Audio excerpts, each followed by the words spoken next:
പ്രിയപ്പെട്ട പ്രേക്ഷകരെ, കോഴിക്കോട് നോക്കൂ, കോഴിക്കോട് അപകടത്തിൽ നിന്നൊരു കുഞ്ഞ് അത്ഭുതകരമായി രക്ഷപ്പെട്ടതിന്റെ ദൃശ്യങ്ങളാണ് പ്രേക്ഷകർ കാണുന്നത്. അയ്യോ, അത്ഭുതകരമായ രക്ഷപ്പെടൽ എന്ന് പറഞ്ഞാൽ അതാണ്. ഓട്ടോറിക്ഷയിൽ നിന്ന് ഇറങ്ങിയിട്ട് ആ വികൃതി ഓടിപ്പോയ ഓട്ടം നോക്കിയേ, ബസ് വരുന്നത് നോക്കാതെ. നോക്കൂ, ആ കുഞ്ഞിന്റെ രക്ഷിതാക്കളിലെ ഇത് കണ്ടുകൊണ്ടിരിക്കുന്നത് നമുക്ക് തന്നെ ഉണ്ടല്ലോ. ബസ് എന്ത് ചെയ്യാൻ പറ്റും? ബസ്സിനെ ബ്രേക്ക് ചെയ്യാൻ പോലും കഴിയില്ല.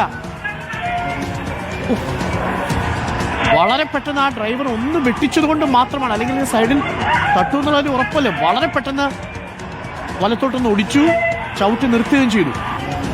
എന്നിട്ട് ആ കൂളായിട്ട് അവിടെ തിരിച്ചങ്ങ് നടന്നുപോയി. ഒരു വികൃതി കുട്ടിയില്ലേ, ആ ഓട്ടോറിക്ഷയിൽ നിന്ന് കണ്ട് ഇറങ്ങി വന്നത്. അയ്യോ, ഓരോ തവണ കാണുമ്പോഴും നമുക്ക് വല്ലാത്തൊരു ടെൻഷൻ. ഷാഹിദ് റഹ്മാൻ, ശരിക്കും പറഞ്ഞാൽ കണ്ടോണ്ടിരിക്കുന്ന ആരും തലയെ കൈവച്ചു പോകും. അവളാണെങ്കിൽ പുറകിൽ ഈ വണ്ടി വരുന്നത് നോക്കിയതേ ഇല്ല. ഓട്ടോറിക്ഷയിൽ വന്നിറങ്ങിയ കുട്ടിയാണോ ഈ ഓടിപ്പോയത് ഷഹദ്? ഡോക്ടർ അരുൺ, തീർച്ചയായും ആ ഓട്ടോറിക്ഷയിൽ ആ കുട്ടിയുടെ മാതാപിതാക്കൾക്കൊപ്പം വന്നതായിരുന്നു. ആ വന്ന് മാതാപിതാക്കൾ ഈ ഓട്ടോക്കാരന് പൈസ കൊടുക്കുന്ന സമയത്ത് തന്നെ ഈ കുട്ടി ഇറങ്ങി ഓടുകയായിരുന്നു. റോഡ് ക്രോസ് ചെയ്യാൻ വേണ്ടിയിട്ടാണ് കുട്ടി ശ്രമിച്ചിട്ടുണ്ടായിരുന്നത്. അതിനിടയിലാണ് ഈ ബസ് വന്നിട്ടുണ്ടായിരുന്നത്. കുട്ടി ആയതുകൊണ്ട് തന്നെ ബസ് ഡ്രൈവർ കണ്ടിട്ടില്ല. ഒപ്പം തന്നെ അങ്ങനെ ഒരു കുട്ടി അവിടേക്ക് പെട്ടെന്ന് ഓടി വരുന്നത് അദ്ദേഹം പ്രതീക്ഷിക്കുന്നുമില്ല. ആ ഘട്ടത്തിലാണ് ഈ കുട്ടി ഓടി വരുന്നത്. പക്ഷേ ഭാഗ്യമെന്ന് പറയട്ടെ, ഡ്രൈവർ കൃത്യസമയത്ത് ബ്രേക്ക് പിടിച്ചു, വെട്ടിച്ചെടുത്തു. അതിനുശേഷം ബ്രേക്ക് പിടിച്ചു. അതുകൊണ്ട് വലിയ ഒരു അപകടം ഒഴിവായി എന്ന് വേണം നമുക്ക് ഈ ഒരു ഘട്ടത്തിൽ പറയാൻ. മാത്രമല്ല, ഈ ബസ് ഡ്രൈവറെ സംബന്ധിച്ചിടത്തോളം ബസ് ഡ്രൈവർക്ക് അത് വലിയൊരു ഷോക്കായിട്ടുണ്ട്. അതിനുശേഷം ഈ സംഭവം നടന്നതിന് ശേഷം ഇതുവരെ ബസ് ഡ്രൈവർ ഈ ബസ് ഓടിക്കാനോ അതുപോലെ തന്നെ വാഹനം ഓടിക്കാനോ തയ്യാറായിട്ടില്ല എന്നുള്ളതാണ് നമുക്ക് അവിടെ നിന്നും മനസ്സിലാക്കാൻ സാധിക്കുന്നത്. ഈ സംഭവം നടക്കുന്നത് മിനിഞ്ഞാന്നാണ്, അതായത് ശനിയാഴ്ചയാണ് ഈ സംഭവം നടക്കുന്നത്. ഈ സംഭവം അതായത് വലിയ രീതിയിലുള്ള രക്ഷപ്പെടും നമുക്ക് ഈ ദൃശ്യങ്ങളിൽ കാണാൻ സാധിക്കും. നമ്മൾ ഏവരും തലയിൽ കൈവച്ചു പോകുന്ന തരത്തിലാണ് ഈ ദൃശ്യങ്ങൾ കാണുന്നത്. CCTVയിൽ അത് വളരെ വ്യക്തവുമാണ്. ചെറിയ കുട്ടിയാണ്. വീട്ടുകാർ ഈ കുട്ടി ഓടിപ്പോകുന്നത് കണ്ടിട്ടില്ല. പക്ഷേ കുട്ടി ഓടി ഈ ബസ്സിനടുത്ത് എത്തുമ്പോഴേക്കും വീട്ടുകാർ നിലവിളിക്കുന്നുണ്ട്. ഈ കുട്ടിയുടെ വീട് ഈ റോഡിന്റെ അപ്പുറത്തെ സൈഡിലായിരുന്നിരിക്കണം അല്ലേ? തീർച്ചയായും അങ്ങനെയാണ് നമുക്ക് ആ ദൃശ്യങ്ങൾ കാണുമ്പോൾ മനസ്സിലാക്കാൻ സാധിക്കുന്നത്. കാരണം കുട്ടിക്ക് പരിചയമുള്ള ഒരു സ്ഥലം പോലെയാണ് കുട്ടി ഓടുന്നുണ്ട്. കാരണം റോഡ് ക്രോസ് ചെയ്യാൻ വേണ്ടി ഓടുകയാണ്.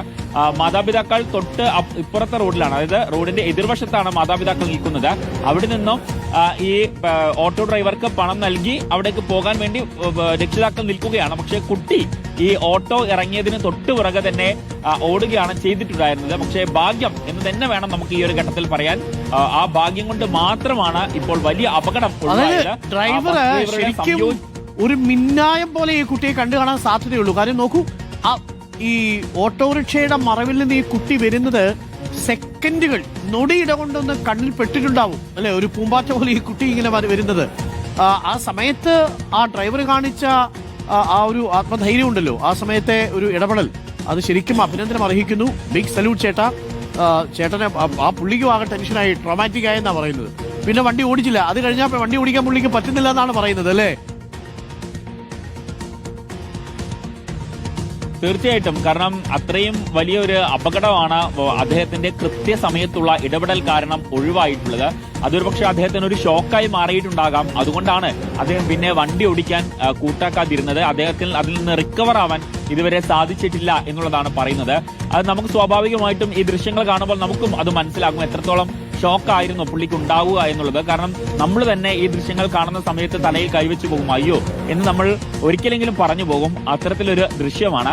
പക്ഷേ എന്തായാലും ഭാഗ്യം എന്ന് പറയാം, വലിയ രീതിയിലുള്ള അപകടങ്ങളിലേക്ക് കാര്യങ്ങൾ കൊണ്ടുചെന്ന് എത്തിച്ചിട്ടില്ല എന്ന് വേണം നമുക്ക് പറയാൻ. എന്തായാലും ഇത്തരത്തിൽ ഈ വാഹനങ്ങളൊക്കെ നിർത്തുന്ന സമയത്ത് അല്ലെങ്കിൽ ഈ റോഡിൽ കുട്ടികളൊക്കെ നിർത്തുന്ന സമയത്ത് എല്ലാ രക്ഷിതാക്കളും ശ്രദ്ധിക്കുക. മിടുക്കിയ കുട്ടിയാണ് അവള്, മിടുക്കിയാണ്. പക്ഷേ അവളിത് നേരത്തെ അപ്പുറത്തെ വീട്ടിലോട്ട് അങ്ങ് ഓടിപ്പോയി, രക്ഷിതാക്കളുടെ കൈയൊക്കെ വിട്ടിട്ട്. രക്ഷിതാക്കളാണെങ്കിൽ ആ ഡ്രൈവർക്ക് പൈസ കൊടുക്കുന്ന തിരക്കിലുമായിരുന്നു. മോളെ അവിടെ നിൽക്കത്തൊക്കെ വിളിച്ചു പറയുന്നതിന് മുമ്പ് തന്നെ റോഡിന്റെ പാതിയോടെ അവൾ എത്തി. ഓടി ഒരു ഒറ്റ ഓട്ടം, പൂമ്പാറ്റയെ പോലെ നേരെ അപ്പുറത്തേക്ക് ഓടാൻ പോയതാണ്. പാവം ആ ഡ്രൈവർ ഉണ്ടല്ലോ. എന്റെ ചേട്ടാ, സൂപ്പറായിട്ടോ. നിങ്ങൾ എന്തായാലും ആ ഡ്രൈവർക്ക് ഒരു അഭിനന്ദനമുണ്ട്. ആ ഡ്രൈവർക്ക് ഒരു അഭിനന്ദനമുണ്ട്. ചേട്ടൻ കാണിച്ച ആ ഇടപെടലുണ്ടല്ലോ, ആ കൃത്യസമയത്തെ ഇടപെടലാണ് യഥാർത്ഥത്തിൽ ആ കുഞ്ഞിന്റെ ജീവൻ രക്ഷിച്ചത്. ചേട്ടൻ ധൈര്യമായിട്ട് വണ്ടി ഓടിച്ചോളൂ, നിങ്ങൾ സൂപ്പറാ.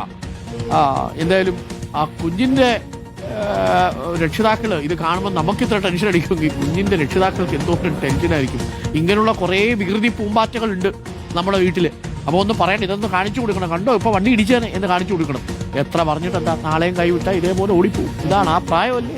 അപ്പോൾ എന്തായാലും ഒന്ന് സൂക്ഷിച്ചൊക്കെ നിർത്തുക. തിരക്കുള്ള വീഥികളിൽ റോഡുകളിലൊക്കെ കുഞ്ഞുങ്ങളെ കൊണ്ടൊക്കെ പോകുന്ന സമയത്ത് കൈവിട്ട് കുതിറി ഓടാനുള്ള ഓട്ടം ഉണ്ടാവും. എന്തെങ്കിലും സംഭവിച്ചിരുന്നെങ്കിലല്ലേ. ഇപ്പൊ നമുക്കിതിങ്ങനെ പറഞ്ഞങ്ങ് തീർക്കാം. ആര് സമാധാനം പറയും? ആ പാവ ഡ്രൈവർ ജീവിതകാലം മുഴുവൻ അനുഭവിക്കേണ്ടി വരില്ലായിരുന്നു.